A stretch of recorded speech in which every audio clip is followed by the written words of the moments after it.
Itu kita harus bangga. Dengan yang namanya sujud itu harus bangga. Sampai diistilahkan apa? Laula kaya zinatal wujudi ma toba aisi wala wujudi wala tarannam tu napa fi sholati wala ruku'i wala.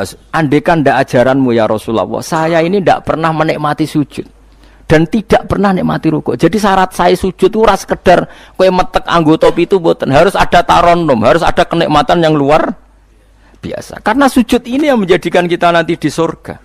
Sujud ini yang menjadikan kita layak masuk surga. Sujud ini pula yang menjadikan kita sah disebut umat Kanjeng Nabi Muhammad sallallahu alaihi wasallam. Ciri utama umat Nabi ora kok kemenangan politik atau kemenangan dunia mboten, tapi tarohum ruk'an sujud.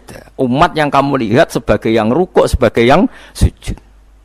Artinya apa? Kalau Nabi yang soleh diriwayatkan orang soleh, pasti riwayatnya tentang sujud, tentang rukuk. Paham ya? Bareng Nabi diriwayatno LSM sing liberal. Nabi itu tokoh yang menerima semua pihak. Diceritakan Nabi perjanjian dengan orang kafir, kerjasama dengan orang kafir. Yo kok entuk wae dalil. Untuk kondi wae. Aku kadang yo gumun aku sing wong alim ora roh iku roh iku untuk kondi. Aku yo kadang heran. Kadang takok mbek wong. Niku kitab napa? Mbah Gus kula ya jare bar. Mergo aku kitabku yo sak boto-boto kok ora roh. Kono sing kitabe cilik kok roh. Ini penting saya utarakan. Mulane kula teng donya, kula nggih di bojo, nggih syukur, di anak nggih syukur. Tapi aku paling syukur kok kita ditakdir napa sujud. Mergo iku yang identitas kita. Ya ayyuhalladzina amanu ruk'u wasjudu wa'budu rabbakum. Kowe nek iman tenan ciri utamane rukuk, ciri utamane sujud. Saiki mboten. Orang tuh ndak nikmati rukuk dan sujud. Bedino sholat tetap ngeluh, ora di duwe utangnya akeh.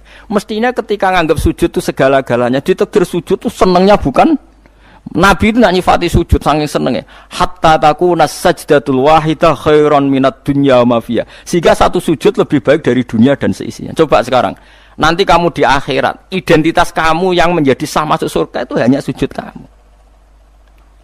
Tapi kita sujud itu biasa wae seakan-akan ndak nikmat Allah yang luar biasa untuk duit akeh. Ini kan markai tenan. Markai tenan, entek oleh markai. Ini apa-apaan? Kan aneh, Allah mengatakan sujud itu spesial, kemudian kita nyifati sujud hal yang biasa. Aneh, berarti kamu mensifati sesuatu tidak dengan sifat yang diberikan Allah dan Rasul. Allah mensifati sujud itu luar biasa. Mulane kula nu salat iku seneng makmum. Kula sujud itu nikmat tenan. Ya sujud itu wis ngene iki. Mulane kula nu yakin di antara barokahnya Habib saya itu karena melanturkan beberapa syair yang itu mudawan itu dibukukan ulama-ulama sufi dulu kayak tadi. Laula kaya zinatal wujudi ma toba aisi wala wujudi wala tarannam tu fi sholati wala ruku'i wala sujudi. Tarannum tu nyanyi-nyanyi kecil. Maknane ora sekedar ya tentu ndak nyanyi. Ngono wis dangdutan apa sujud boten. Maksudnya iku menikmati tarannum itu kok ora iku sujud perucat gak jelas. Masyaallah ya kok do urip. Kula niku heran. Itu tenang coba. Sekarang sampean lihat surat Fatah yang di akhir. Sifat umatnya Nabi itu apa coba? Tarohum ruk'an sujud. Orang-orang yang kalau kamu melihat aktivitasnya itu ruk'an, melakukan rukuk sujud. Memang kita punya ambisi politik menguasai Indonesia atau apa? Enggak apa-apa. Itu tapi setelah rukuk dan sujud. Bahkan kalaupun kita berpolitik demi supaya rukuk enggak dilarang, sujud enggak dilarang. Semua porosnya demi napa sujud. Mulane surat Iqra dimulai dan ditutup dengan wasjud waktari. Sekarang enggak. Umat Nabi ngomong fadhil sujud do pelo. Pelo bisu.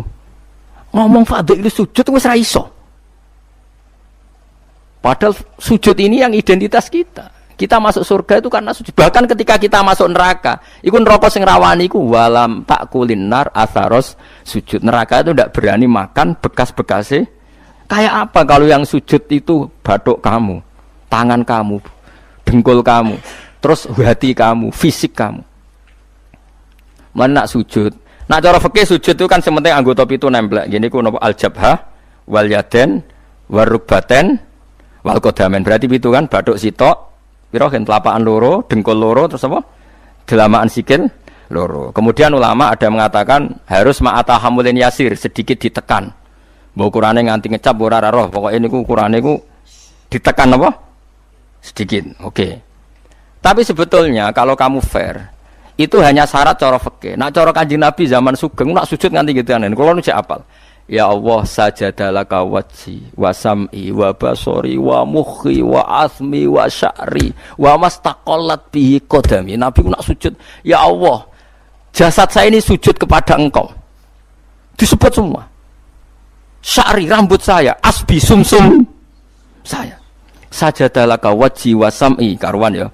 Wa basori wa mukhi sumsum saya. Wa asbi sendi-sendi saya. Wa sya'ri rambut iku nunjukno nek iso ke sujud itu total. Mulane kula suwun iku pentinge wong saleh disejarahno wong napa saleh. Para habaib sing saleh-saleh ku nak nyejarahno nabi ku sejarah bahwa nabi itu laula kaya zinatal wujudi matoba aisi wala wujudi. Mane umpama ora didikane jenengan urip ku ora ana gunane. Matoba aisi urip ku ora ana gunane, ora ana enake blas. Wala wujudi wujudku ora ana gunane. Kenapa ora ana gunane? Mergo kula ora iso wala taron namtu fi sholati wala ruku'i wala sujudi. Tapi kowe ora perlu alim paham koyo ngene ora perlu. Wis aku joget tok las ra apa-apa. Sing penting aja wis ra paham malah ngaram-ngaramno bid'ah. Bocah kok kecangkemane ngono. Tapi kula pastikan, tapi nanti kalau orang soleh enggak diriwayatkan orang soleh, sing dilihat ya sisi-sisi yang tidak khasnya kesalian itu. Taruh saja misalnya gini, Mbah Hamid Pasuruan soleh, Mbah Mun soleh, Mbah Dola Barwani soleh, di sejarah rapati soleh, tamu nih akeh, diterima semua pihak. Mulane uripe kepenak, mesti ngono lah nyejarahno. Tapi nak sing nyejarah nong soleh, keselah tetep mulang. Wah alim iso maca kitab takrib, istiqomah maca ihya. Lah kula nak kenal Mbah Hamid, ning misanane Mbah kula. Santri-santrine sing soleh nyetan, Mbah Hamid wis ora tau karek iku salat tahajud, nak duha ning kene, senengane maca burda. Bapak kenangane senane dijak ning kamar dijak ngaji tafsir. Ya mesti seputar kesalehan. Diceritakno wong rapati soleh kebesaran. Tamune wae. Wong wong rono pejabat yo. Sopo wae rono. Pokoke top. Top ku manane tamune. Akeh bar. Lah nek ngono ayo presiden, menteri, gubernur tamune akeh. Artis yo tamune. Akeh. Makanya kula kepengin nggih sejarahnya orang soleh itu orang soleh harus ikut ngomong biar tahu sejarah khasnya antar orang apa? Termasuk tadi nyifati Nabi itu laula kan apa ya zinatal wujudi matoba aisi wala wujudi wala taron namtu fi sholati wala ruku'i. Anak kula Hasan tasbihah terus anak kula sing cilik jenenge Milan niku kula kan ngapal sak nadzuman Imam Syafi'i. Padahal iki alit ya alhamdulillah do apal. Imam Syafi'i iku rumangsa Imam Syafi'i mu ahli fikih kok sampeyan niku mboten dekne yo ahli tasawuf ahli hakikat. Niku nadzuman sing kula kan ngapal niku Imam Syafi'i niku laqad mananta ala qalbi bi ma'rifatin bi annaka wahudul ala'i wal qudusi wa ma taqallabtu min naumi wa fi sinati illa wa dzikruka bainan nafsi wan nafasi. Ya Allah, sungguh nikmat Engkau itu besar karena Engkau memberikan aku satu kenikmatan. Di mana kenikmatan itu saya tahu bahwa Engkau adalah dzul ala'i wal qudusi, zat pemberi nikmat dan yang suci. Wa ma taqallabtu min naumi wa fi sinati, kula niku turu ora tau molak-malik awakku. Ora tau molet corong Jawa. Illa wa dzikruka bainan nafsi wan nafsi, kecuali saya ingat Engkau di antara nafas-nafasku ini. Itu orang soleh meriwayatkan kesalian. Jadi wa ma taqallabtu min naumi wa fi sinati illa wa dzikruka bainan nafsi wan nafsi. Jadi tapi enggak, sekarang agama itu diceritakan orang-orang yang gila politik, gila kekuasaan. Kita harus kuat. Ya bagus, kita juga enggak ingin ngalami kayak Rohingya, paham ya? Makanya yang soleh-soleh pun jangan anti politik, goblok ya anti politik. Gobloknya tadi, kowe misalnya ramelok politik, sing kuasa orang-orang non muslim, tong fasik terus sholat dilarang, pengajian dilarang, kacau.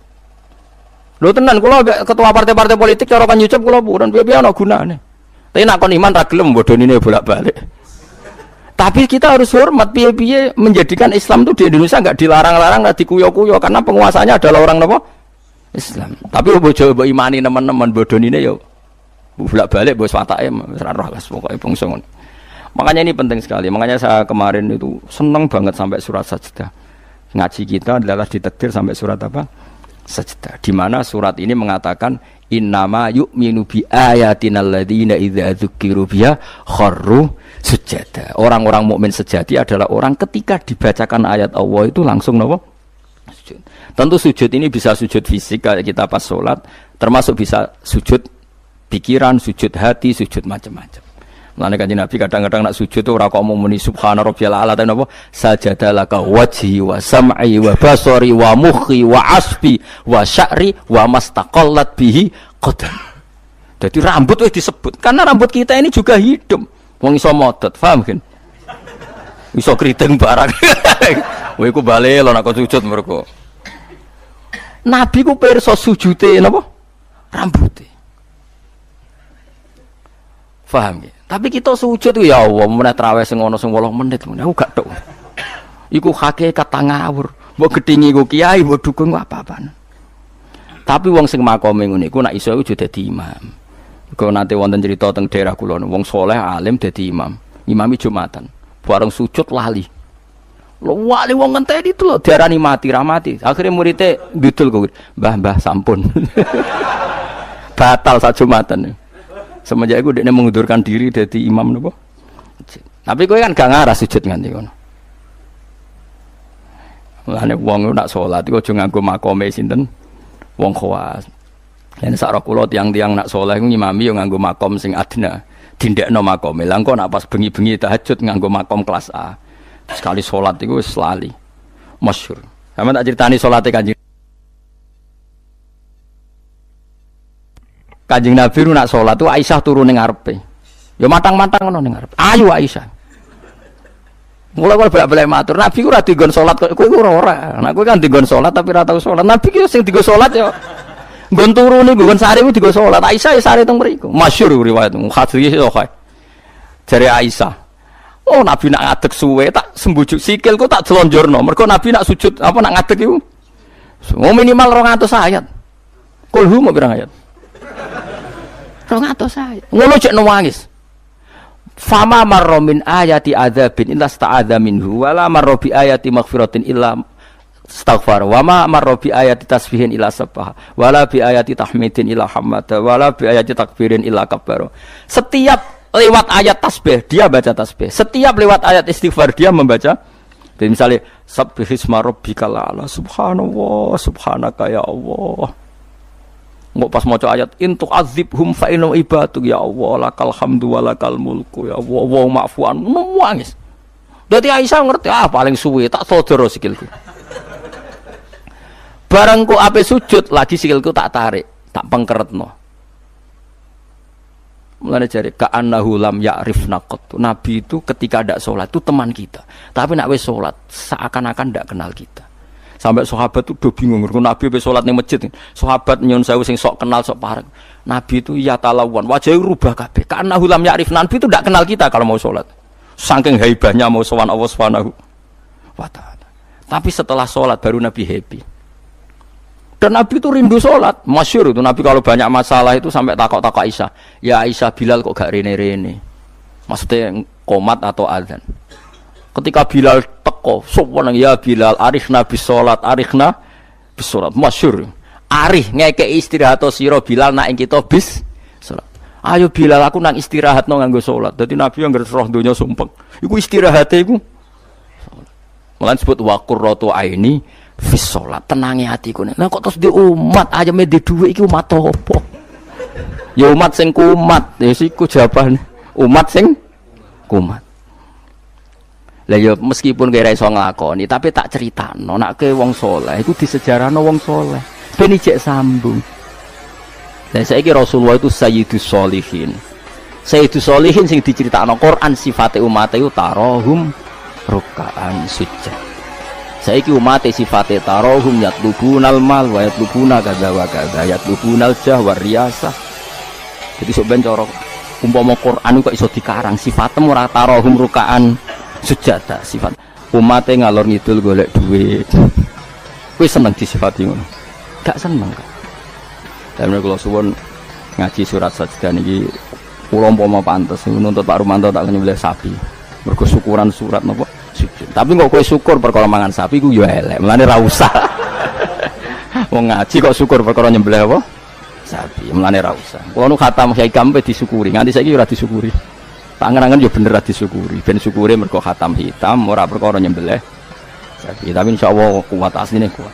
Bangune ra kuat sak menaki urunan 5.000 cukup. Golekno sapi kuru ampun. Terus sapi sing wis kesemper. Tapi kula suwun, ya melane kula suwun aja geman mengabaikan sejarah versi wong soleh. Termasuk versi dia tiang-tiang soleh. Cek saking kalangan habaib, cek sing kalangan ulama. Pokoknya tiang-tiang napa soleh itu khas. Cara seneng Nabi itu khas. Kowe iso nyifati Nabi kayak tadi, laula kaya zinatal wujudi ma to ba'isi wala wujudi wala taron namtu fi sholati. Jajal Kanjeng Nabi versi wong-wong politikus malah diseru. Nabi itu pemersatu pan Arabik. Dulu Arab itu gini-gini, selatan Nabi. Iku ya sifatnya Nabi, tapi gue apa mbok omah ngomongno, kowe sujud ra iso kok ngomong ndok dinti. Pertama Iqra turun ya wasjud. Iku variasi-variasi setelah ada kekuatan politik, ono variasi-variasi sifat-sifat Nabi yang datang kemudian. Tapi sifat permanennya ya wasjud waktari. Paham tuh maksudnya? Paham tenan to? Paham ya alhamdulillah. Soalnya nak sing ora paham ya mbok paham. Ben nyenengno guru. Nyenengno guru kuwi ibadah. Pokoke eling-eling surat Fatah sing akhir napa? Tarahum rukaan sujud. Walahum lan ora ana te wong akeh yung dzuruna dikai tempo sapa wong akeh. Yumhaluna tegese dikai tempo sapa wong akeh li taubatin krana tobat au ma'diratin utawa ngekeki alasan. Fa'arid mongko mengo sira anhum sanging kufar wan tadzir lan ngenteni sira. Misale inzalal adzab ing turune siksa bimiklan kufar. Innahum satana wong kafir ya muntadziruna ngenteni sapa wong kafir. Bika ing sira wong kafir ngenteni misalnya hadis samautin ing terjadine kematian atau anyare kematian auqatin utawa terjadine pembunuhan. Bismillahirrahmanirrahim. Afaman kana mu'minan kaman kana fasika. Afaman kana mu'minan kaman kana fasikal la yastawun. Ammal ladzina amanu wa 'amilus sholihati falahum jannatul ma'wa nuzulam bima kanu ya'malun. Wa ammal ladzina fasaku fama'wahumun nar. Kullama aradu ay yakhruju minha u'idu fiha wa qila lahum dzuqu 'adzaban nar. Dzuqu 'adzaban naril ladzi kuntum bihi tukadzibun. Afaman kana, afaman ana ta utahi wong. Wong sapa wae? Kana kang ana sapa man. Ana iku mukminan, iku wong sing mukmin, sing percaya kebenerane Allah lan Rasul. Iku kaman kaya dene wong kana kang ana sapa man iku fasikon, iku wong sing fasik utawa wong sing kafir. Wabalen malih. Afaman ana ta te wong kana kang ana sapa man iku mukminan mukmin. Manane mukmin ku benerno apa sing digawa Allah lan Rasul. Iku kaman kaya dene wong kana kang ana sapa man iku fasikon iku fasik utawi kafir. La yastawun, ora padha sapa wong mukmin lan wong fasik. Ail mukminuna tekse pira-pira mukmin wal fasikuna lan pira-pira fasik. Ammal ladzina amanu anapun te wong sing iman wa amilu lan nglakoni sapa alladzina as-solihati ing pira-pira amal saleh. Wong iman lan nglakoni amal saleh falahum mongko iku berhak, mongko iku kedue alladzina amanu jannatul ma'wa te entuk swarga kang dadi panggonane utawa swarga-swarga kang dadi nggon panggonane. Nuzulan tur hale tumurun. Hale dadi sogatan, hale dadi penghormatan. Huwa te maknane nuzul ku ma perkara yu adu kang den sogatno apa ma kang disuguhno apa ma lidulfi krana tamu. Bima sebab perkara kanu kang ana sapa ngake ya malu nang lakoni sapa ngake.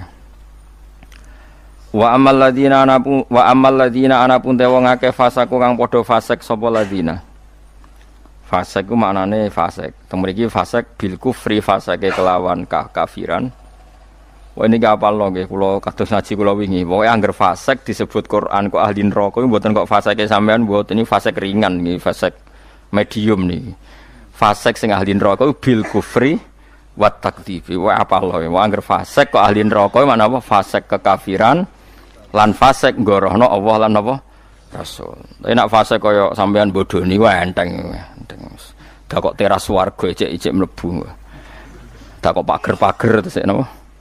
Mlebu nggih Araf nggih kecantol-cantol mungkin ngono. Heeh. Engko jongkrono sithik mondok swarga ngono. Oh, angger fase iki jelas. Mulane kula wingi ngotot. Ciri khas ahli sunnah niku darani ahli neraka iku kafir. Napa?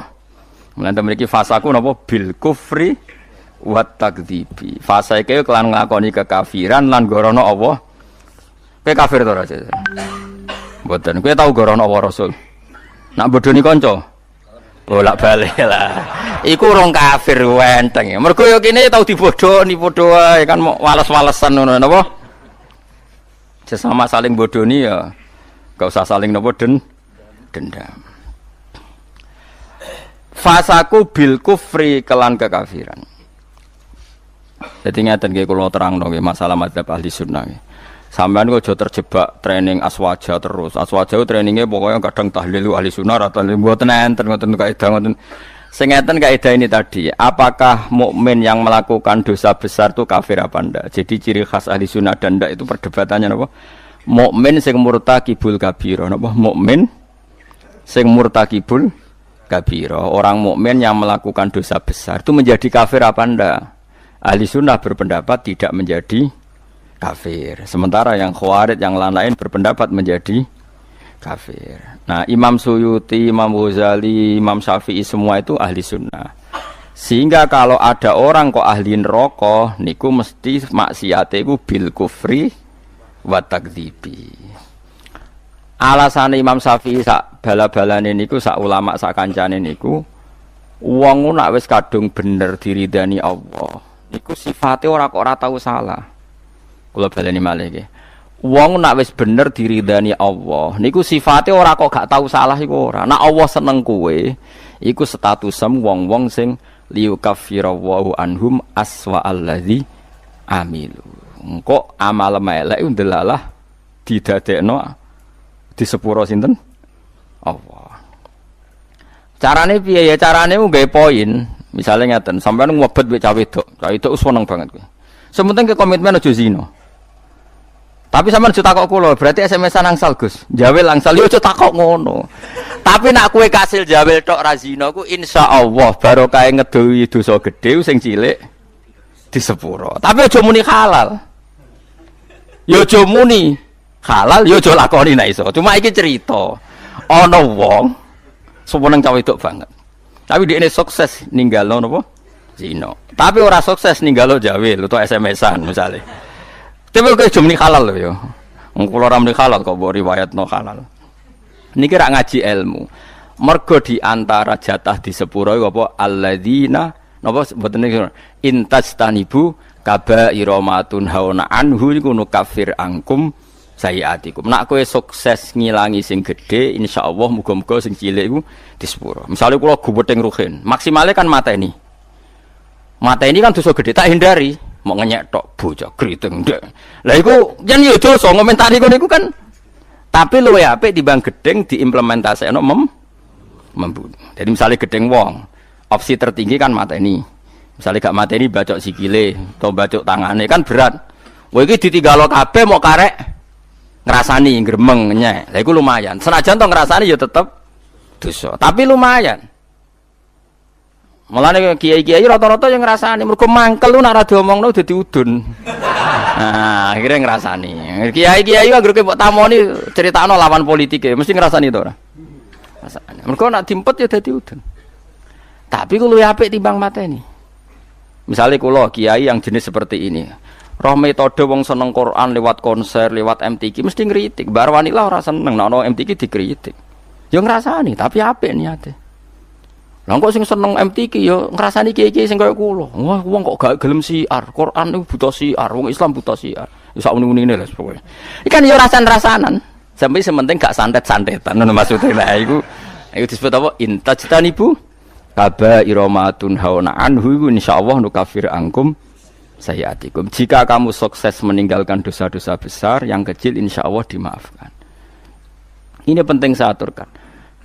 Nah, kalau orang baik itu syaratnya tidak pernah dosa, berarti sekali dosa dia jadi kafir. Ini masalah bagi ahli sunnah. Nah, niki penting kula atur. Mergo critane ngeten nggih, wong nak bakate saleh, mabuke nang masjid. Bodoni yo santri, mergo dekne ora duwe kanca geng. Akhire korbane yo santri. Mergo dekne bodoni wong liya, wong abangan, preman ora kenal. Sing dikenali santri. Akhire korban bodoni yo. Ya kula kiai bodoni wong yo bolak-balik. Tapi kula ora tau sambat, pancen jatahe mun kadang-kadang kebodhon yo jatah. Sampeyan kula critani, zaman Nabi ku ana wong jenenge Abdullah. Niki hadis sahih teng Bukhari wonten, teng pundi-pundi wonten. Wa kana yulaqabu khimaron. Ndek niku sampe nak ngundang kanca-kancane niku khimar. Wa kana yudkhiku Rasulullah wa kasiron. Ndek niku senengane guyokno Kanjeng Nabi. Kanjeng Nabi orang yang sering serius iku mergo mimpin perang macam-macam nak roh dolah iki guyu. Kancane ra ngundang dolah tapi napa? Iku nak mabuk ini masjid Kanjeng Nabi. Mboten trimo masjid mriki mboten. Masjid Kanjeng Nabi. Ngefly. Anggere takok, kowe wong fasik kok ora ning terminal Tandalan ning masjid. Aku nak ora Nabi ku ngeluh. Tapi yo aja minum gak ngregani Nabi. Aku tak ora minum yo ngeluh. Angel gak? Akhirnya singkat cerita, Nabi itu profesional, masih santri ini nak salah ditakzir. Takzirane Syaribul Khamri ku gak ada batasnya. Enggak ada ukurannya, memang di Quran enggak ada. Sehingga kadang Nabi jilid 20 kali, kadang 80 kali. Bil jaridi wan ni'al. Ini sing khusyuk-khusyuk ngrungokno hadis iki. Jarid niku napa? Apa kan pelepah napa? Kurma wan ni'al ku sandal. Dadi ana sahabat sing saleh-saleh iku ditabuki mbek sandal, kadang ambek. Tapi bariku ya ngono meneh. Nganti sing jilid ku bosen. Dadi cara ning Aceh polisi syariate nganti napa? Bosen. Singkat cerita ada sahabat yang ngomentari begini. Ya khimar, ya mal'un. Pokoknya di kue ku khimar, kue ku mal'un. Saya masih ingat betul tagnya itu. Kamu ini mal'un, orang yang dilaknati Allah. Nabi duka.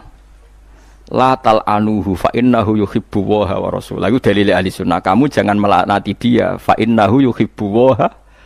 Orang ini meskipun peminum arak, itu senang Allah dan Rasul. Saya masih ingat betul takbir yang ada di kitab Ihya.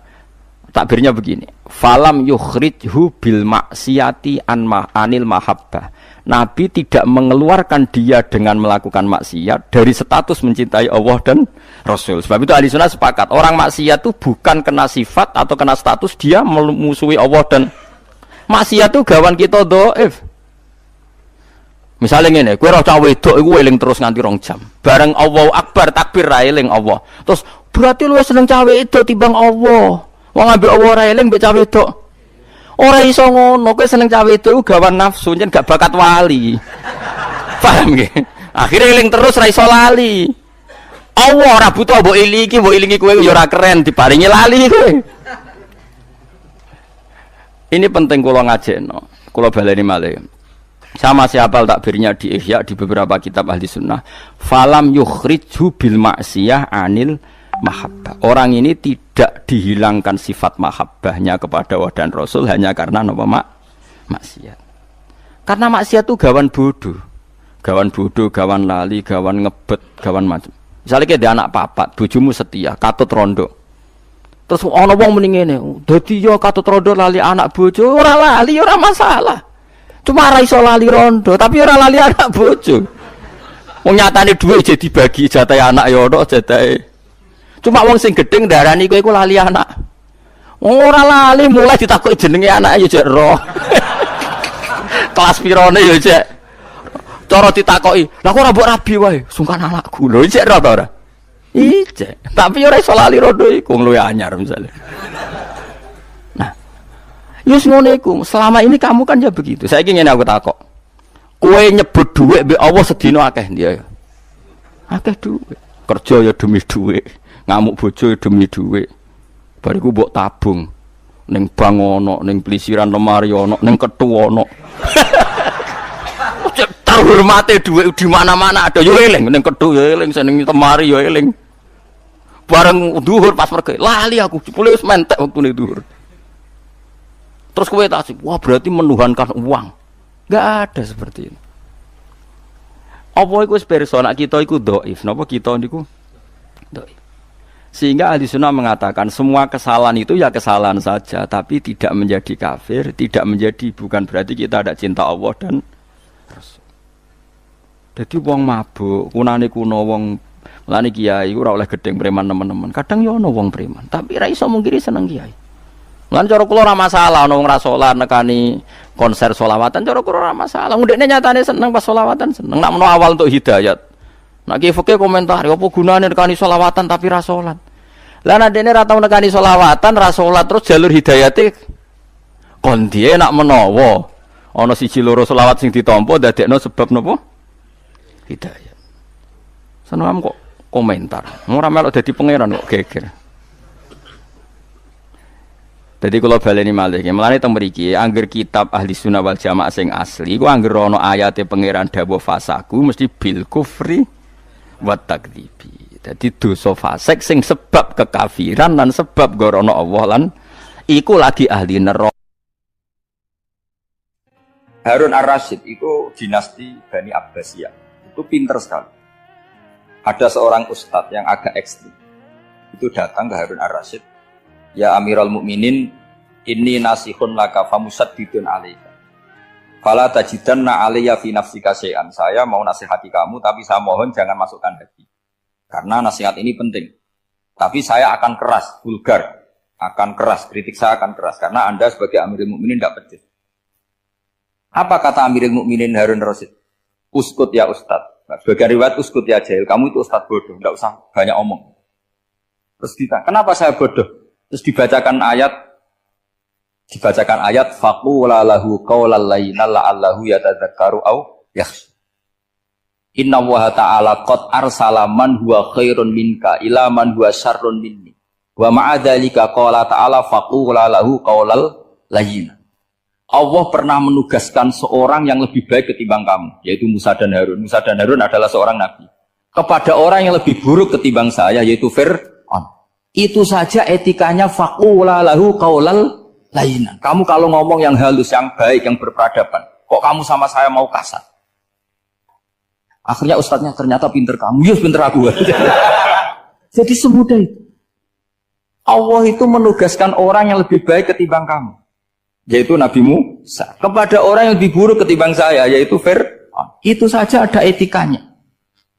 Kok kamu sama saya mau tambah etika? Mau main kasar hanya karena kamu merasa nasihat Anda benar? Jadi gampang sekali memahami Quran. Tapi lagi-lagi memang bagi ahlinya. Tapi ini saya bantu supaya sampean jadi ahli apa? Quran. Ada sekian problem dalam memahami Quran, terutama kalau lewat terjemah. Problem itu bisa gawat betul, bukan gawat-gawatan tapi gawat betul. Misalnya ada ayat begini dan terjemahnya pasti begini. Fa'ainama tuwallu fasamma wajhullah. Kamu menghadap mana saja, di arah manapun, di sana ada ridhonya. Itu kalau hanya pakai terjemah, tentu menjadikan kita sholat bisa menghadap ke timur, ke barat, ke utara, dan ke apa? Selatan. Saya cerita sedikit tentang asbabun nuzul. Memang tema sekarang tentang asbabun nuzul. Dulu Rasulullah SAW ketika di Mekah itu sholat menghadap Ka'bah. Tapi setelah pindah di Madinah, di mana Madinah itu ada komunitas Yahudi dan Nasrani, Rasulullah itu menghadap ke Baitul Maqdis. Kira-kira 16 bulan, 16 sampai 17 bulan. Semua riwayat itu kisarannya hanya 16 sampai berapa? 17 bulan. Sehingga orang Yahudi itu bilang begini, Muhammad ini baiklah, meskipun dia membawa agama baru, tapi kiblatnya masih ikut kita, masih baik kan. Setelah 16 bulan, Nabi diperintahkan Allah untuk menghadap ke Ka'bah. Fawal liwajhaka syatral masjidil haram. Maka orang Yahudi itu berontak. Berontaknya adalah kiblat mereka ditinggalkan. Cara berpikir orang Yahudi itu kiblat mereka ditinggal. Sehingga mereka bilang mawallahum an qiblatihim allati kanu 'alaiha. Apa yang menjadikan umat Islam berpaling dari kiblat Baitul Maqdis. Kemudian mereka provokatif betul. Ini perlu diperjelas. Provokatif. Bilang begini, "Inna Muhammadan tahayyara fi din." Muhammad ini bingung dalam beragama sehingga habis ngomong A ngomong B, habis kiblat Ka'bah, kiblat Baitul Maqdis. Sehingga dalam banyak tarikh disebutkan peristiwa kiblat itu terbanyak melahirkan orang murtad, orang yang keluar dari Islam gara-gara provokasi orang Yahudi. Muhammad tahayyara fi dini. Muhammad tuh bingung dalam menentukan pilihan apa? Beragama. Kemudian walhasil singkat cerita akhirnya Nabi itu madhep Ka'bah. Apa yang terjadi mukjizat itu adalah bahwa agama ini agama yang mewakili semua agama sebelumnya yang masih orisinil. Yaitu Nabi akhirnya berargumentasi Ka'bah adalah kiblat yang asli, yang lebih tua. Terus mereka tanya, buktinya apa? Dijawab oleh Quran, fihi ayatum bayyinatum maqamu apa?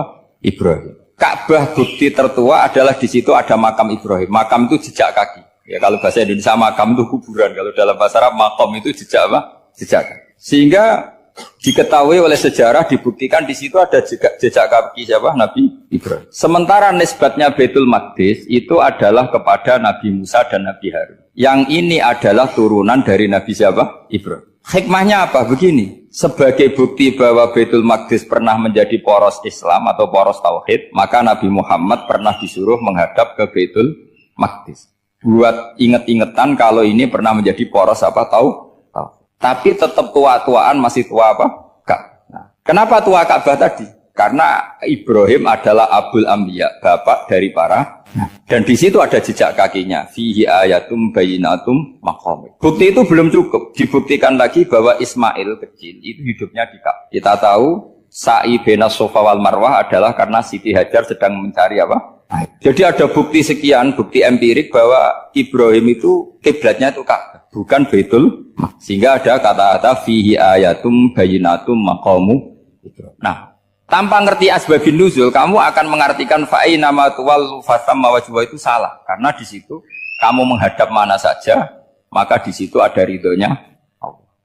Maka para ulama memberi catatan, maksudnya begini, kamu menghadap kemana saja, asal itu yang diperintahkan Allah, maka di situ ada ridhonya Allah.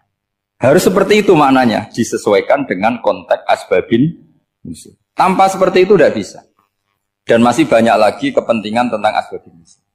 Jadi problem sekarang adalah banyak mufassir yang hanya mengartikan dari terjemah. Itu bahaya sekali. Jika ada orang yang menikah secara mut'ah, itu kan mirip kayak transaksi zina. Mereka berdalil famastamta'tum bihi minhunna fa'atuhunna ujurahun. Perempuan yang sudah kamu nikmati, yang penting kamu bayar. Terjemahnya seperti itu. Karena ujur itu jamaknya ujroh. Itu fatal sekali. Padahal ayat itu begini, settingannya begini, setting siakul kalamnya atau asbabun nuzulnya begini. Ini sekaligus, memang saya sengaja ngaji dengan tema yang berat, bentuk penghormatan pada yang ngaji. Kalau temanya ringan kan kayak TPQ. Begini asbabun nuzulnya begini. Wal muhsanatu minan nisa yang awal juz 5 itu, ya kita santai aja, yang awal juz 5 itu sebetulnya maktuf, diatafkan pada ayat hurrimat alikum ummahatukum wa banatukum wa akhwatukum wa ammatukum wa kholatukum wa banatul akhi wa banatul ukhti. Jadi perempuan yang haram dinikah itu ada 7. Yang faktor nasab, yaitu siapa? Ibu, putri, saudara putri, bulik dari bapak, amah itu bulik dari bapak, kholah itu bulik dari ibu, keponakan dari saudara lelaki, keponakan dari saudara perempuan. Ini disebut haram karena nasab gen.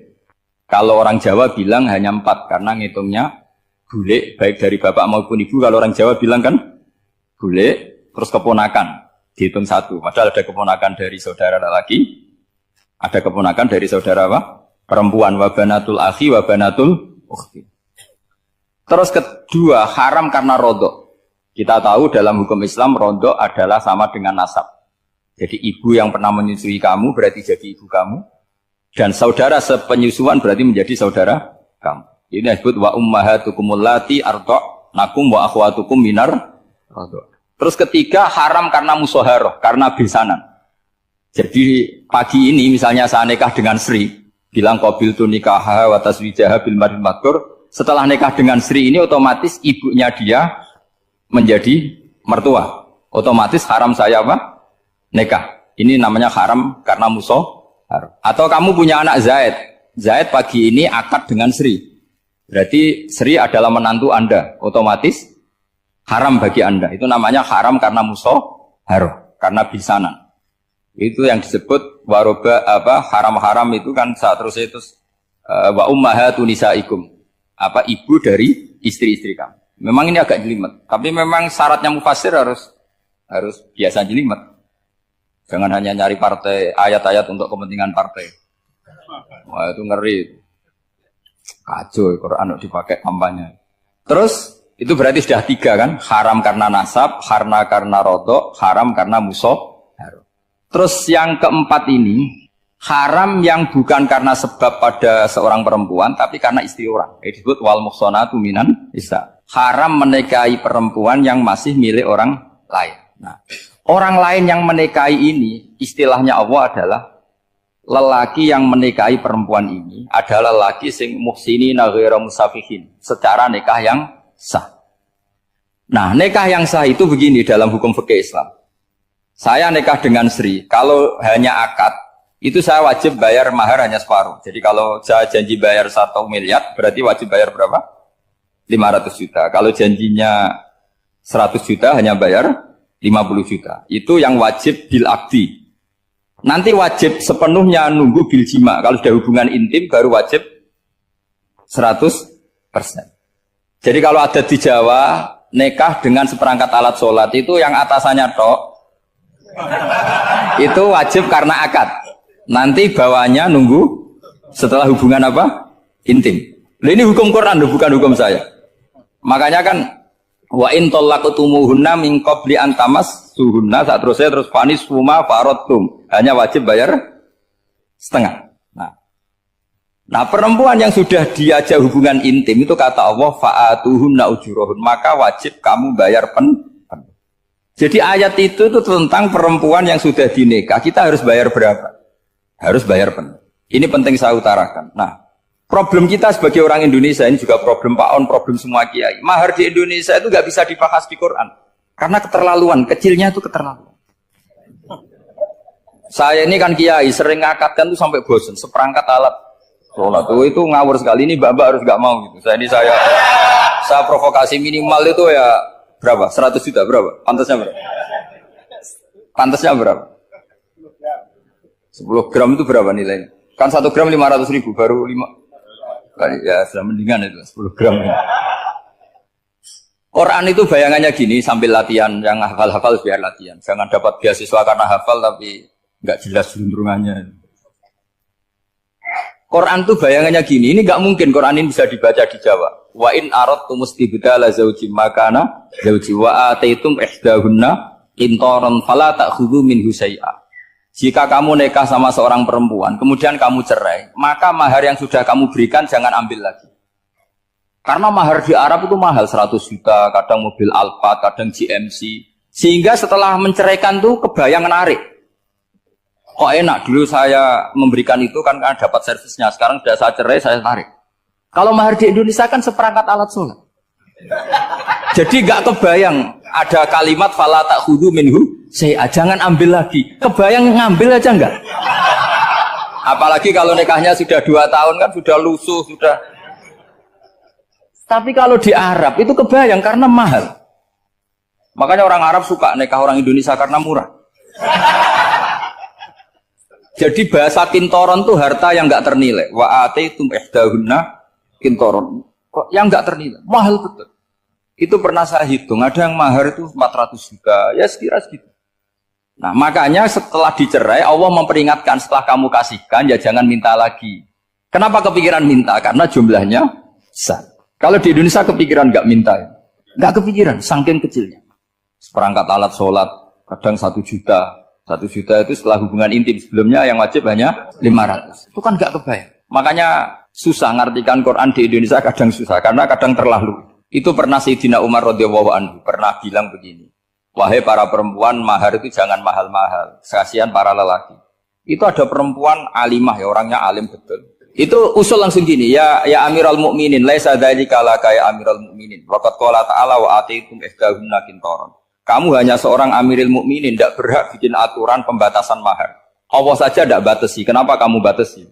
Sehingga dulu yang namanya nikahnya Sulaiman Agung atau Jamaluddin siapa Ratu Agung, kalau hadiah ya sampai tas mahal itu. Ini kan dari bahasa Arab mumtaz mahal. Mumtaz itu istimewa, mahal itu tempat. Dia punya istri yang sangat dicintai, dikasih hadiah mumtaz mahal. Terus ilat Jawa jadi apa? Tas mahal. Itu sama Mujid Ulil Albab kalah. Itu kalau cerai kan kepikiran minta lagi. Dikasihkan yang baru. Tapi kalau di Indonesia tidak mungkin karena apa tadi? Seperangkat alat sholat. Begitu nyari yang murah lagi. Yang bagus kitanya, bungkusnya yang bagus. Maka nggak mungkin kita maknani Quran tanpa mengenal yang bernama asbabin. Karena makna ayat itu bisa kacau kalau kita tidak tahu asbabin. Yaitu kayak tadi makna fa'ina ma tuwallu fasamma wajhu. Itu maknanya kan kamu menghadap mana saja, boleh saja di sana ada ridhonya Allah. Berarti kan bisa ke timur, ke selatan, ke utara, ke barat. Itu bahaya betul. Sehingga kata ulama harus mengkaji asbabin nuzul. Supaya porsi ayat ini sampai semana jauhnya itu kita tahu. Tanpa tahu itu tidak bisa. Begitu juga menyangkut kiblat.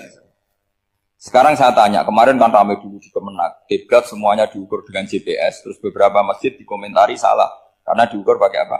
GPS. Kalau dalam bahasa falak disebut yaumarosdil kiblat. Memang bisa diilmoni. Tapi pertanyaannya begini, dari awal Allah ngendikan fawalli wajhaka syatral masjidil haram. Kamu yang penting sholat itu menghadap masjid. Masjid itu ya bangunan. Sehingga kata Ibnu Abbas yang diriwayatkan banyak ulama mengatakan Al-Ka'bah kiblatun li ahlil masjid wal masjid kiblatun li ahlil haram wal haram kiblatun li ahlil masyriq wal maghrib.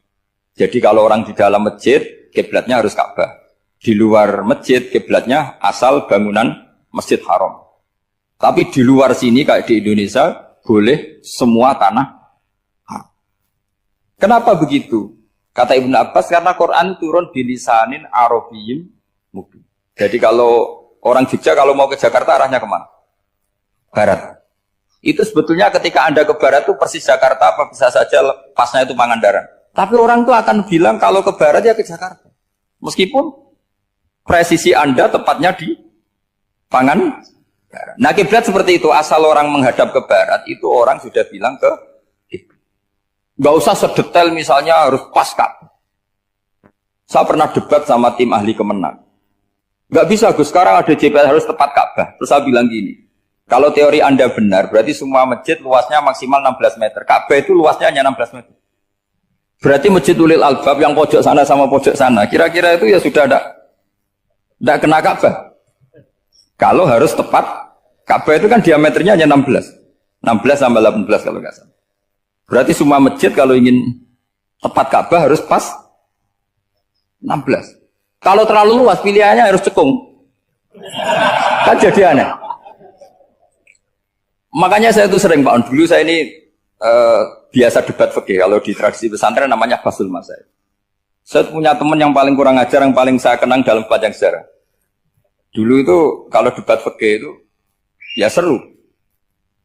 Kalau aturan fikih kan gini, soft paling baik itu kan soft pertama. Baru kedua, baru ketiga. Yang paling keren kan soft awal, soft. Terus teman saya bilang gini Pak, ya kalau gitu gini aja Gus, desain masjid itu memanjang utara selatan. Biar semuanya soft awal. Gara-gara didesain begini kan ada soft 2, soft 3. Apa susahnya? Kita bikin mulai awal supaya masjid itu memanjang utara apa? Selatan. Supaya semuanya soft awal. Ya kalau ada hukum ya diimplementasikan dalam desain bangunan katanya. Jadi. Itu kan kacau. Terus akhirnya saya jawab, lalu setelah begitu yang paling afdol siapa? Yang dekat imam. Ya sudah, bikin cekung saja kalau gitu. Artinya gini ya, beragama itu yang sehat. Jadi beragama itu berdasar riwayat. Berdasar riwayat, pernah ada ulama yang hitung. Madinah menghadap Ka'bah itu ya tidak pas. Pernah dihitung pakai GPS. Kiblat Madinah ke Ka'bah itu ya tidak pas. Tidak seperti yang pernah dianjurkan Kemenak. Karena apa? Agama ini ngikuti bilisanin Arabiyyin mungkin. Seperti jenengan gini. Semua ini istilahnya apa? Menghadap Gus Bah. Padahal ada yang agak sana, agak sana. Semuanya ngaji sama siapa Gus? Ya sudah. Istilahnya bertatap muka. Memangnya kita benturan. Ini bahasa. Jadi seperti ini semua namanya apa? Beradab. Padahal ada yang agak samping, agak samping. Ka'bah juga gitu. Sebenarnya tidak se-ekstrim yang dibayangkan orang-orang. Cuma kalau bisa tepat, ya kita harus tepat. Tapi tetap saja tidak perlu 16 apa? Meter. Nah, fa'aina ma tuwallu fathamma wajhullah itu artinya menghadap. Menghadap itu menghadap arah. Makanya Allah tidak ada fawalli wajhaka nahwal Ka'bah, tapi fawalli wajhaka syatrul Masjidil Haram. Jadi ini penting saya utarakan supaya kita familiar dengan istilah-istilah Quran. Istilah Quran itu gampang sebenarnya. Kalau kita kaji itu gampang. Problem kita tidak pernah mengkaji. Jadi semuanya asing. Kalau kita mengkaji itu gampang sekali. Saya punya sekian cerita betapa pentingnya mengkaji Quran. Harun Ar-Rasyid itu dinasti Bani Abbasiyah. Itu pinter sekali. Ada seorang ustadz yang agak ekstrim. Itu datang ke Harun Ar-Rasyid. Ya Amirul Mukminin, inni nasihun laka famusaddidun alaika. Fala tajidanna alayya fi nafsika syai'an. Saya mau nasihati kamu, tapi saya mohon jangan masukkan hati. Karena nasihat ini penting. Tapi saya akan keras, vulgar. Akan keras, kritik saya akan keras. Karena Anda sebagai Amirul Mukminin tidak pedes. Apa kata Amirul Mukminin Harun Rasyid? Uskut ya Ustadz. Sebagai riwayat uskut ya jahil. Kamu itu Ustadz bodoh, tidak usah banyak omong. Terus ditanya, kenapa saya bodoh? Terus dibacakan ayat faqula lahu qaulal layyina la'allahu yatadzakkaru aw yakhsha. Inna Allaha ta'ala qad arsala man huwa khairun minka ila man huwa syarrun minni. Wa ma'a dzalika qala ta'ala faqula lahu qaulal layyina. Allah pernah menugaskan seorang yang lebih baik ketimbang kamu, yaitu Musa dan Harun. Musa dan Harun adalah seorang nabi. Kepada orang yang lebih buruk ketimbang saya, yaitu Fir'aun. Itu saja etikanya faqula lahu qaulal layyina. Kamu kalau ngomong yang halus, yang baik, yang berperadaban, kok kamu sama saya mau kasar? Akhirnya ustadznya ternyata pinter kamu. Yes, pinter aku. Jadi semudah itu. Allah itu menugaskan orang yang lebih baik ketimbang kamu, yaitu Nabi Musa. Kepada orang yang lebih buruk ketimbang saya, yaitu Fir'aun. Itu saja ada etikanya. Kok kamu sama saya mau tambah etika? Mau main kasar hanya karena kamu merasa nasihat Anda benar? Jadi gampang sekali memahami Quran. Tapi lagi-lagi memang bagi ahlinya. Tapi ini saya bantu supaya sampean jadi ahli apa? Quran. Meskipun ngajinya sebulan sekali. Sudah sebulan sekali tidak punya kitabnya. Sudah. Jadi ulama dulu kalau belajar Quran itu gampang. Saya berkali-kali cerita. Yang kitab saya baca di rektorat namanya Sajaratul Ma'arif. Itu kalau cerita bikin judul itu enak sekali. Babuna fil ibad bikullil bilad. Bab seseorang di mana saja hidupnya harus bermanfaat.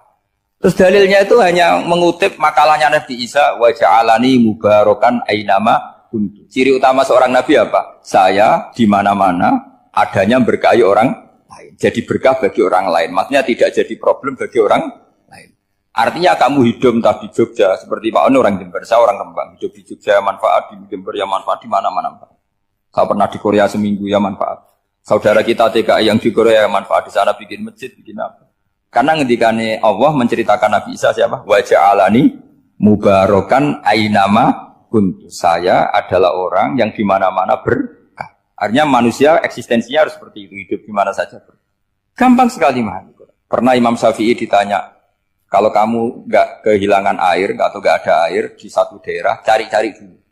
Sampai enggak ketemu. Setelah enggak ketemu air, baru kamu boleh tayam. Imam Syafi'i ditanya, apa dalilnya harus mencari dulu? Kalau enggak ada air ya langsung tayamum saja. Kenapa harus nyari-nyari dulu?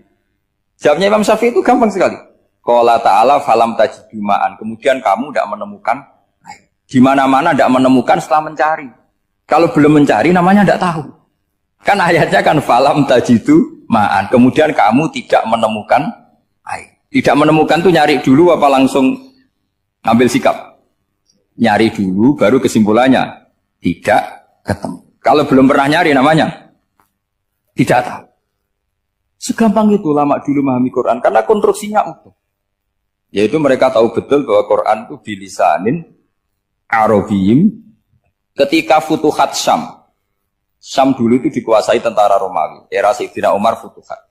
Yerusalem dikuasai tentara Islam. Itu awal Sayyidina siapa? Umar radhiyallahu anhu. Ketika Futuhat mau ada pesta besar-besaran. Tapi Umar menolak. Ketika menolak, kenapa Anda menolak? Beliau hanya membaca ayat Inna Allaha ta'ala ayyara qauman faqala adhabtum thayyibatikum fi hayatikumud dunya. Allah itu mengkritik satu komunitas kaum yang zaman di dunia menghabiskan semua kenikmatan. Maka kita tidak perlu syukuran besar-besaran. Jangan-jangan jatah kita di akhirat kita habiskan di dunia. Itu adhabtum thayyibatikum fi hayatikumud. Semudah itu. Semudah itu ulama. Rasulullah pernah dahar, pernah makan. Makan karena 3 hari gak makan, cara di Indonesia gak makan nasi, gak makan daging. Sudah lama sekali, 3 hari Nabi hanya makan kurma dan air putih. Pernah Nabi gak makan roti sampai 3 hari. Kalau Indonesia mungkin gak makan nasi. Di hari ketiga, ada sahabat yang berbaik hati, Nabi disembelihkan kambing, dipotongkan kambing, Nabi disuruh dahar. Itu baru dahar setengah piring, Nabi berhenti. Ketika ditanya, setengah piring itu kan sudah kuat. Untuk sholat, untuk apa sudah kuat. Ditanya, ya Rasulullah kenapa berhenti? Bukankah engkau tidak makan ini 3 hari? Nabi menjawab, walatus alumna yauma idzin anin naim. Semua nikmat yang saya rasakan nanti ada pertanggungjawabannya. Makanya saya tidak ingin banyak-banyak. Wah itu kalau diterapkan di sini enggak populer. Makanya saya tahu gayanya ngaji Quran itu enggak siap dengan konsep-konsep Quran ini. Jadi segampang itu orang dulu. Nah karena apa ya itu tadi? Mereka tahu asbabun nuzul. Quran itu diturunkan dalam konteks apa? Lafat ini arahnya kayak apa? Mutlak muqayyadnya kayak apa? Muhkam mutasabihnya kayak apa? Nasah mansuhnya kayak apa? Nah sedikit saya cerita ini mungkin contoh terakhir supaya agak lama-lama, nanti bingung kalau lama. Yang bingung ya saya. Bingung cara memahamkan. Jadi kalau guru itu kan bingung cara memahamkan. Kalau murid bingung cara memahami. Gak tahu tingkat kebingungannya sama. Kalau guru itu bingung cara memahamkan. Kalau murid bingung cara. Jadi ini pertemuan 2 kelompok bingung. Yang satu bingung cara memahamkan, yang satu bingung cara. Kalau orang ekstremis bingung cara merusak suasana. Itu enggak benar itu. Ada loh. Rasulullah itu nabi. Itu paling pusing yang ngadepi orang-orang yang ekstrim. Karena apa? Cara berpikir itu lompatannya itu enggak tertib. Jadi Nabi itu cara berpikir itu kecerdasan nubuah. Sementara orang ekstrim cara berpikir itu kecerdasan nafsu. Bukan kecerdasan manusia. Kalau manusia masih baik nafsu. Misalnya begini, kalau dalam tradisi nubuah itu. Saya dengan Pak Anu berteman lama. Mulai tahun 2000 berapa. Itu kalau Pak Anu bertamu ke saya, harusnya tidak usah tak kasih makan. Karena sudah dekat. Tapi kalau kenalan baru itu dikasih makan, disangoni. Jadi Nabi itu perilakunya agak unik. Akhirnya ada orang yang cara berpikir itu dangkal. Ya Rasulullah ini tidak fair. Yang iman lama tidak diservis, yang iman baru diservis. Cara berpikir Nabi begini, orang Ansor itu kan sering memberi Nabi. Perjuangannya Nabi ditopang orang apa? Ansor. Donatur lah, kira-kira orang Ansor itu donatur. Donatur itu keren. Karena donatur itu artinya al-yadul ulya khairum minal yadis. Sehingga ketika Nabi sudah menguasai negara, menguasai Mekah, Medina, sudah futuhan. Itu orang Ansor tetap tidak diservis. Yang diservis Nabi itu orang-orang baru masuk Islam, disebut wal mu'allafati Qulubu atau Islam mu'allaf. Ada 1-2 orang yang protes, tentu yang enggak pinter. Bukan protes pasti tidak pinter. Wong iskal-iskalnya sendiri, kotaknya enggak sampai-sampainya sendiri, orang lain disuruh jawab. Makanya di sini tidak ada tanya jawab, nanti iskal-iskal kamu sendiri, bingung-bingung kamu sendiri, saya disuruh jawab. Berarti Gus Pak enggak mau ditanya, ya memang enggak mau karena tadi jawab sendiri aja, nanti pinter sendiri, kapan-kapan pinter sendiri. Akhirnya tanya begini, cara tanya gini, ya Rasulullah, ini enggak fair. Orang sudah Islam lama setelah negara terbuka milik Anda, setelah kita menang, setelah kita menguasai negara, enggak kamu servis. Sementara yang baru Islam kamu, Nabi itu bertanya senyum-senyum, rileks saja. Lama-lama tambah ekstrim pertanyaan. Kata Umar, ya Rasulullah saya beri izin untuk membunuh orang ini. Umar itu pikirannya karena mangkel lo Nabi. Nabi jangan. Kalau kamu bunuh, nanti apa kata orang banyak? Inna Muhammad dan yaktulu ashabah. Dikira Muhammad membunuh sahabatnya sendiri. Nabi masih mendengar. Komplainnya masih dengar. Lama-lama Nabi memberi penjelasan. Kamu ini orang Ansor. Kamu biasa memberi saya, memberi dana perjuangan. Memberi itu hebat. Saya tidak ingin menurunkan grade Anda. Grade sebagai pemberi, berarti kelasnya elit. Sekarang menjadi penerima. Itu tidak bagus. Itu betapa Rasul ini namanya kecerdasan nubuah. Kalau orang biasa memberi, biar memberi saja. Supaya dia tetap heroik, tetap patriotik, tetap keren. Karena mentalnya jangan sampai dari mental memberi, kemudian mentalnya peminta. Jadi kalau Pak On jadi tim suksesnya Pak Jokowi, dia tidak minta-minta. Kalau dulu kampanye, ya kampanye saja. Biar memberi terus gak pernah minta. Meskipun akhirnya ya gelo. Tapi Nabi dulu tidak gitu. Jadi orang Ansor itu gak pernah diservis. Padahal jasanya kayak gitu.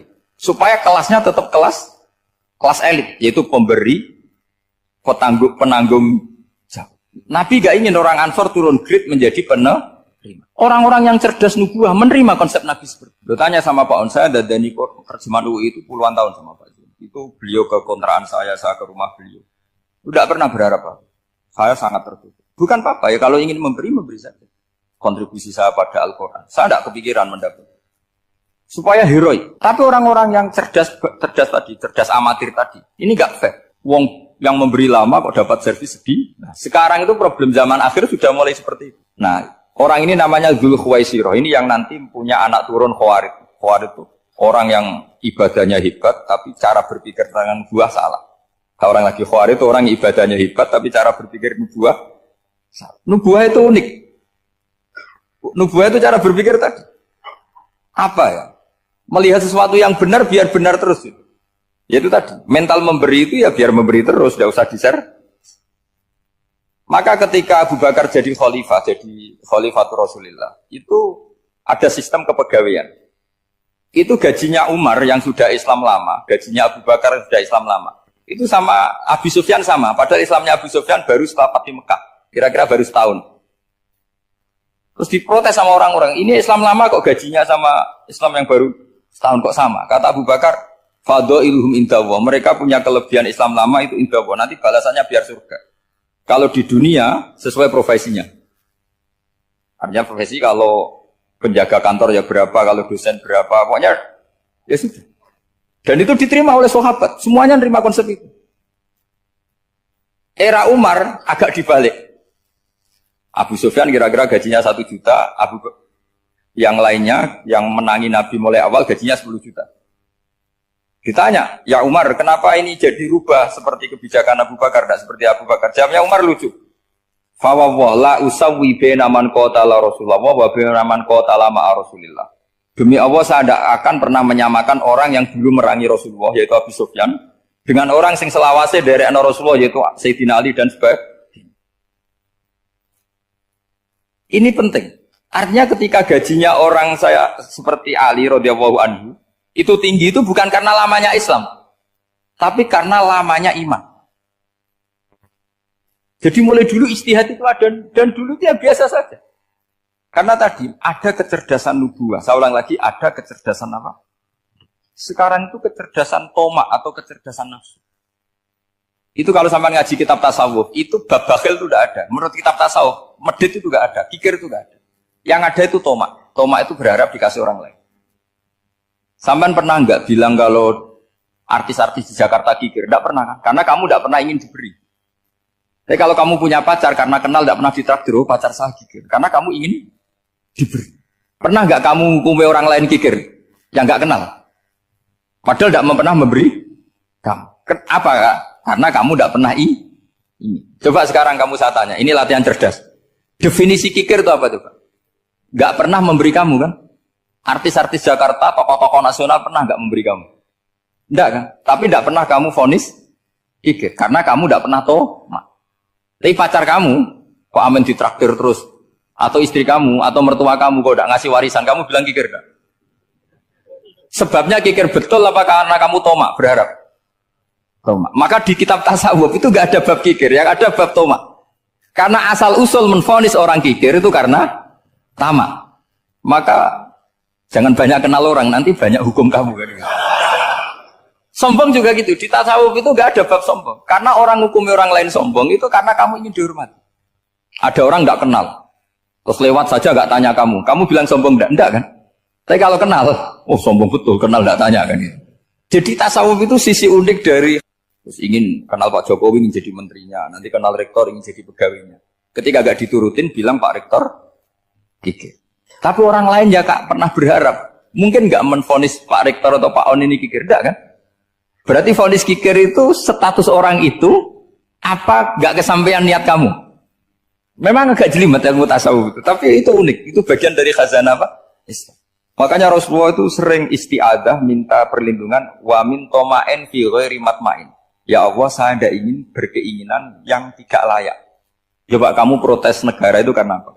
Ingin makmur sejahtera tanpa kerja sehingga nyalakan menteri keuangan, menteri ini itu. Makanya kalau guyonannya ulama tasawuf gini, tak beri bocoran. Guyonannya orang tasawuf. Begini guyonannya. Anta lam tajid min nafsika kullama turid. Fa kaifa turidu min ghairika kullama turid. Kamu yang punya keinginan saja tidak bisa memenuhi apa yang kamu inginkan. Kenapa keinginan itu kamu timpakan ke orang lain untuk memenuhi kamu? Wong kamu yang punya keinginan saja tidak bisa mewujudkan. Kenapa keinginan Anda kamu timpakan, bebankan orang lain untuk memenuhi keinginan Anda? Misalnya kamu, Gus saya ini goblok, tolong pinterkan. Wong kamu yang ini saja tidak bisa.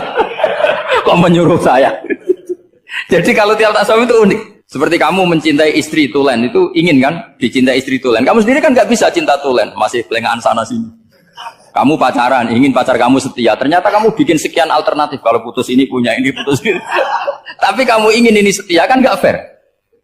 Makanya guyonnya orang tasawuf itu, anta lam tajid min nafsika kullama turid, fa kaifa turidu min ghairika kullama turid. Gampang tuh apalane, pokoknya ratrit gitu aja gampang. Jadi kamu yang punya keinginan saja tidak bisa memenuhi. Kok orang lain disuruh memenuhi. Sehingga orang tasawuf itu malu betul. Misalnya saya kok ingin Pak On takdim sama saya itu kurang penggawean. Kalau saya ingin ditakdimi saya menakdimi diri saya sendiri. Makanya berbahagialah orang yang ngilo terus saya ganteng sendiri ya Allah. Saya kaya sendiri. Menunggu orang lain bilang kamu kaya itu repot. Menunggu orang lain bilang kamu hebat itu, ya sudah bilang aja ya Allah saya hebat, ya Allah saya ganteng, ya Allah saya cantik. Daripada menunggu orang lain bilang apa? Cantik. Jadi ilmu tasawuf itu nih. Jadi kalau fikih itu yang dikritik itu kikir. Kalau tasawuf enggak tomak. Karena orang yang kamu vonis kikir itu jangan-jangan tidak kikir tapi mementingkan yang lebih penting. Misalnya ada teman yang tidak pernah naksir kamu, ternyata punya ibu sakit, uangnya dianggarkan untuk ibunya yang sakit atau anaknya sekolah atau keluarganya masih butuh dia, ya, sehingga sama teman dia kikir. Hakikatnya kikir apa mementingkan yang penting? Tapi kamu karena nggak pernah ditakdir menvonis kikir. Nah, ini pelajaran. Jadi makanya yang dianteni ilmu tasawuf itu tomak, tamak. Jadi kalau dalam bahasa Indonesia bukan kikir. Karena vonis kikir itu akan disematkan orang yang tidak kesampaian hajatnya. Pokoknya bapak saya itu keluarga kiai itu ajarannya itu. Yang penting jangan berharap dari orang lain. Ini Pak On saksinya, saya dulu benahin terjemah itu nggak pernah ingin diperlakukan seperti ini. Ya ngaji aja. Karena pikirannya keluarga kiai itu sederhana. Kalau ngamal ya ngamal saja. Ngamal itu heroik. Makanya buyut-buyut kita semua ini kan pahlawan semua. Membela negara Indonesia jadi merdeka. Ya nggak pernah kebayang jadi presiden menteri. Tapi sekarang nggak, ngamal sedikit saja harus jadi menteri jadi. Ini bahaya kalau dalam kelangsungan bernegara. Karena orang biasa transaksional. Awal negara ini dibangun berdasar heroik, bukan berdasar apa? Transaksional. Tapi sekarang orang akan membiasakan itu. Apa-apa itu transaksional. Ini tidak bagus untuk kelangsungan bernegara. Apalagi kelangsungan beragama.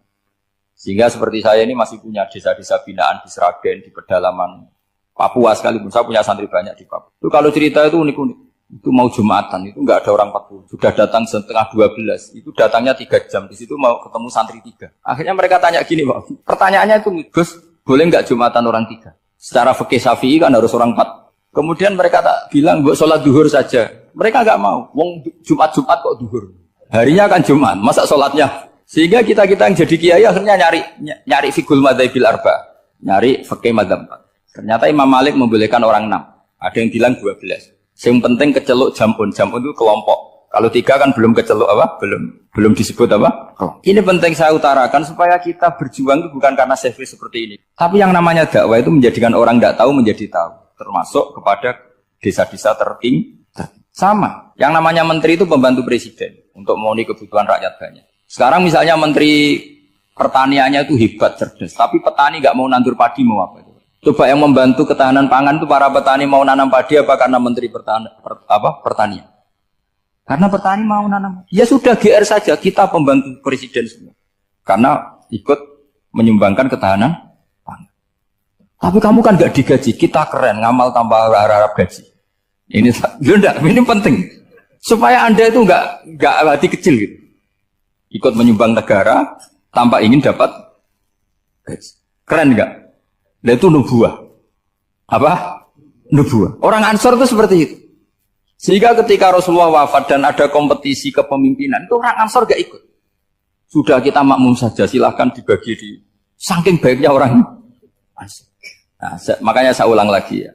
Kecerdasan nubuah ini yang gak difahami orang Khawarij. Orang Khawarij cara berpikir, yang kerja banyak harus dapat banyak. Sementara kecerdasan nubuah enggak. Yang biasa memberi, terus memberi saja. Ini saya baca supaya dapat berkahnya ulama-ulama dulu. Karena ini dikarang oleh ulama yang dipakai rujukan seluruh dunia.